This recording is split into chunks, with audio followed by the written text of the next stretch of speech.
बिस्मिल्लाहिर्रहमानिर्रहीम।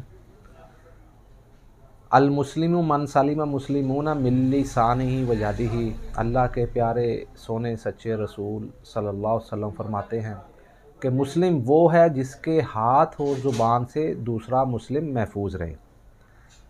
ये पैगाम क्योंकि अल्लाह के रसूल सल्लल्लाहु अलैहि वसल्लम फरमाते हैं कि जिसने मेरी एक बात भी दूसरों तक पहुंचा दी, अल्लाह बारिक ताला उसके लिए खैर पैदा कर देता है।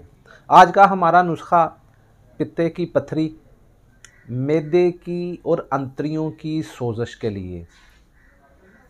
इससे अल्लाह के फ़ज़ल से स्वेलिंग भी दूर होती है और सोजश भी दूर होती है। और पित्ते की पथरी और मैदे की दर्द के लिए बहुत ही अच्छा नुस्खा है कि इस तरह आप समझें कि दवा आपने मुंह के अंदर रखी और दर्द गायब हो गई।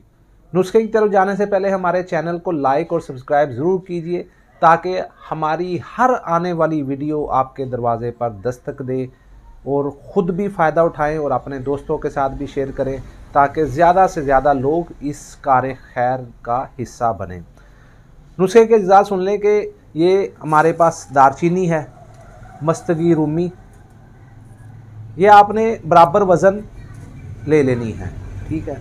उसके बाद हरड़ स्याह, सूंठ, नशादर और हरड़ जर्द, ये 6 अज्जा आपने ले लेने हैं।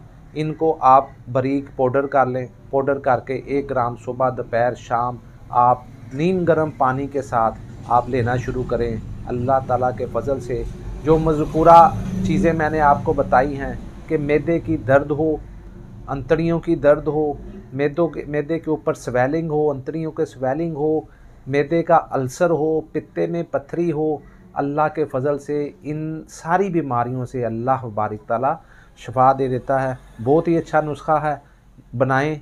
अगर ख़ुद ना बना सकें तो हमसे बना बनाया आप ले सकते हैं। दुआओं में याद रखिएगा। इंशाअल्लाह बारिक ताला मिलेंगे इससे अगली वीडियो में। अल्लाह हाफिज़। अस्सलाम वालेकुम।